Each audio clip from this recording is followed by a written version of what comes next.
Assalamualaikum warahmatullahi wabarakatuh. Kembali lagi bersama saya di channel Info Bantuan Sosial. Kali ini saya akan menjelaskan tentang bagaimana caranya mengadukan atau melaporkan ketika terjadi pelanggaran atau hal-hal yang sewenang-wenang dalam penyaluran dana desa. Jadi banyak yang bertanya di Facebook Group bahwa bagaimana cara mengadukan apabila terjadi pelanggaran atau ada penyaluran yang salah ataupun ada pungli dari pejabat-pejabat yang berwenang. Dalam hal ini khususnya dana desa, serta yang saya baca dari situsnya bisa juga untuk bantuan-bantuan sosial lainnya dilaporkan di sini. Tapi khusus untuk bantuan dana desa, bagusnya teman-teman laporkan di sini. Jadi bagaimana caranya kita melakukan pengaduan tentang BLT dan bansos? Kita masuk ke caranya mudah. Kita masuk ke Google, kita klik si pemandu. Jadi si pemandu desa. Kita klik si pemandu desa dan setelah muncul akan muncul seperti ini. Si pemandu desa, si pemandu Kemendesa.go.id. Jadi inilah situsnya. Kemudian kita klik.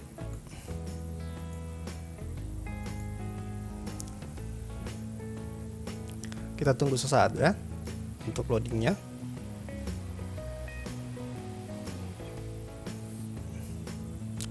Jadi setelah loading, kita tunggu beberapa saat dulu ya.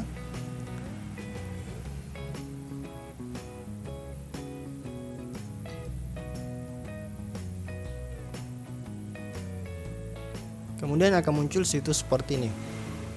Jadi ini sekilas tentang si pemandu desa. Jadi ini pusat pelayanan permintaan informasi publik dan penanganan pengaduan masyarakat terintegrasi Kementerian Desa, Pembangunan Daerah Tertinggal dan Transmigrasi.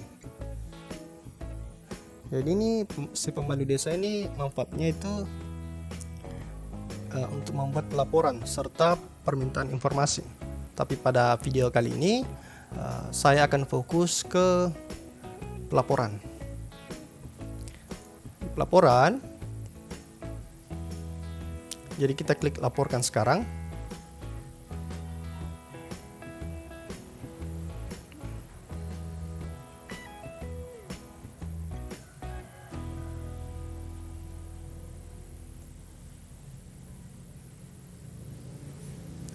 Setelah kita klik, kita tunggu loading, akan muncul formulir seperti ini.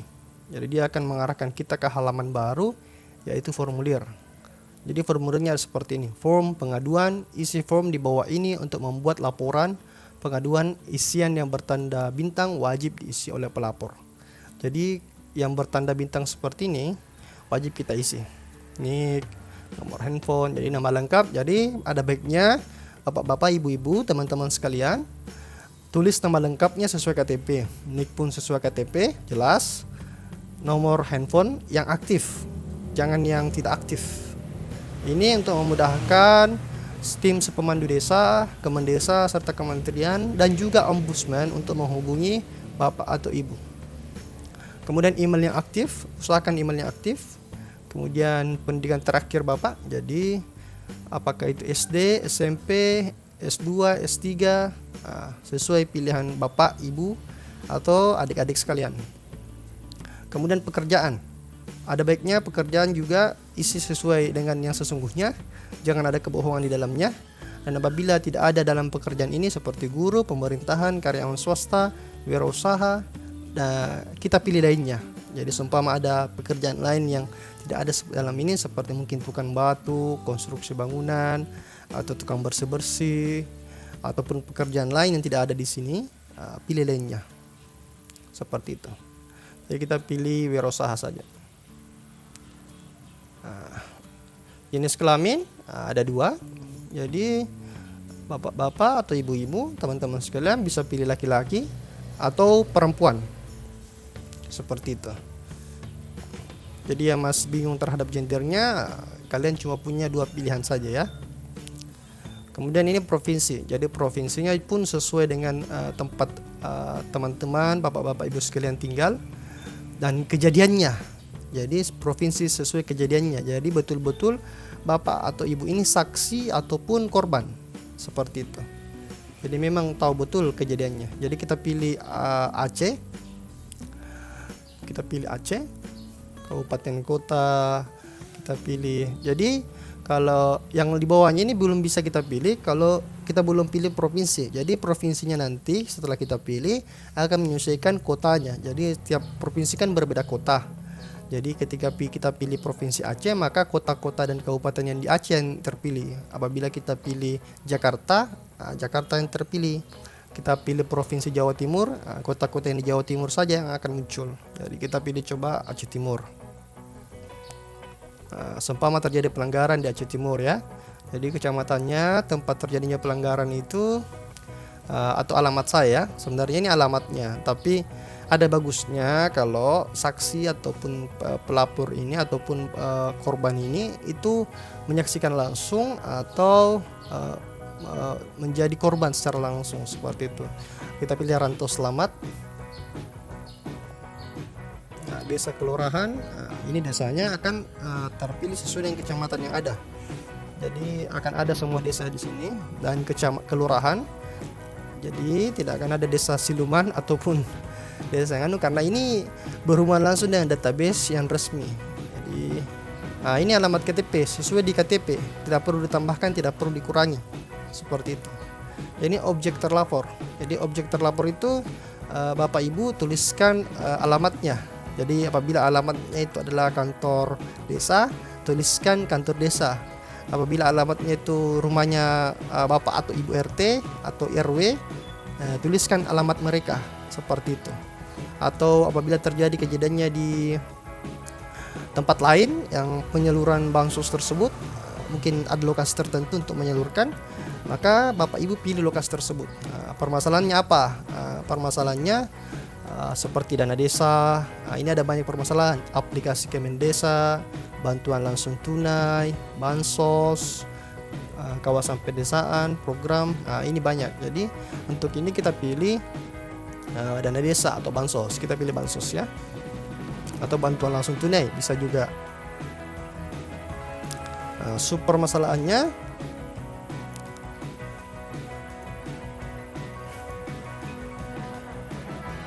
ini tidak ada permasalahan ya. Jadi seumpama kita pilih BLT,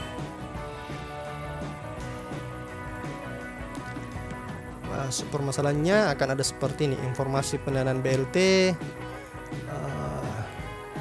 dugaan tidak ada pencairan. Jadi seumpama tidak ada pencairan BLT-nya, pilih masalahnya itu BLT dan sub masalahnya itu dugaan tidak ada pencairan, dugaan tidak ada bantuan, pemotongan BLT.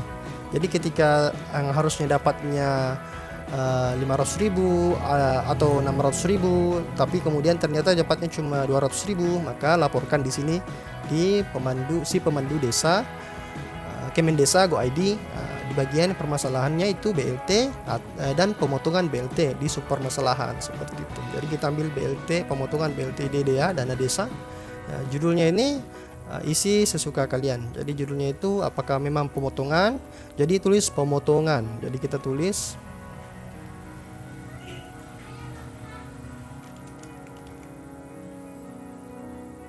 seperti ini. Kita tulis pemotongan dana desa.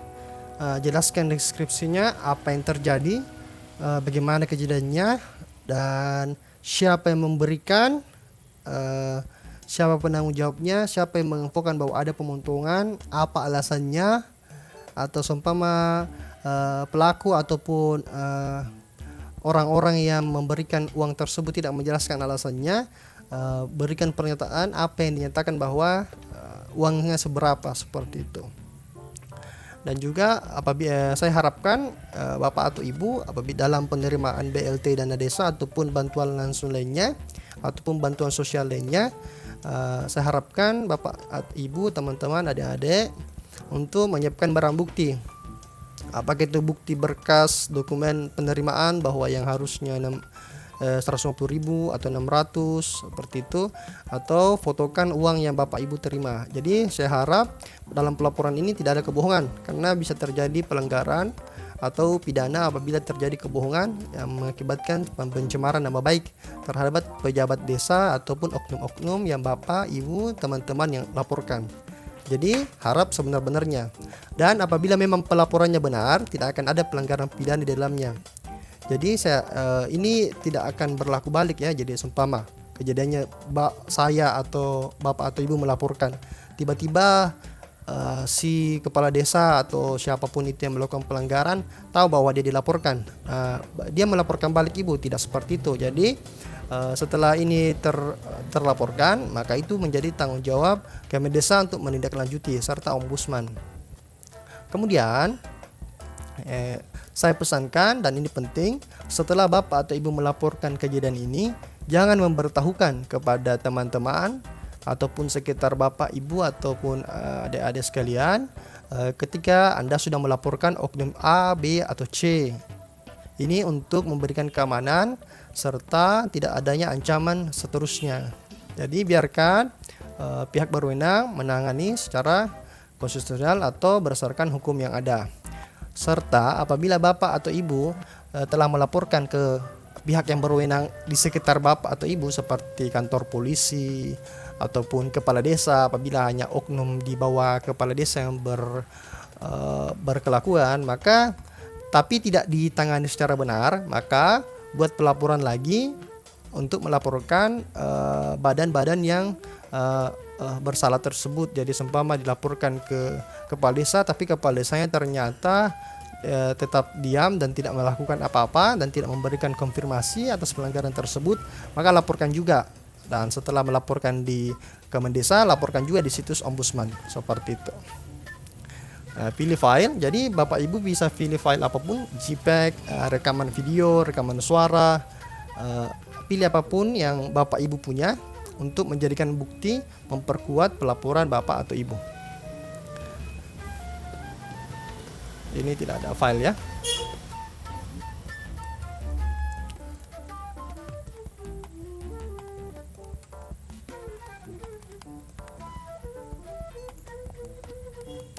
Ya, jadi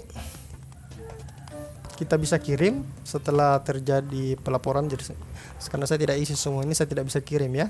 Jadi begitulah, sekian informasi dari saya tentang bagaimana cara pelaporan ketika terjadi atau pengaduan ketika terjadi pelanggaran atau terjadi pemotongan ataupun pungli, intinya kejahatan yang berhubungan dengan bantuan sosial.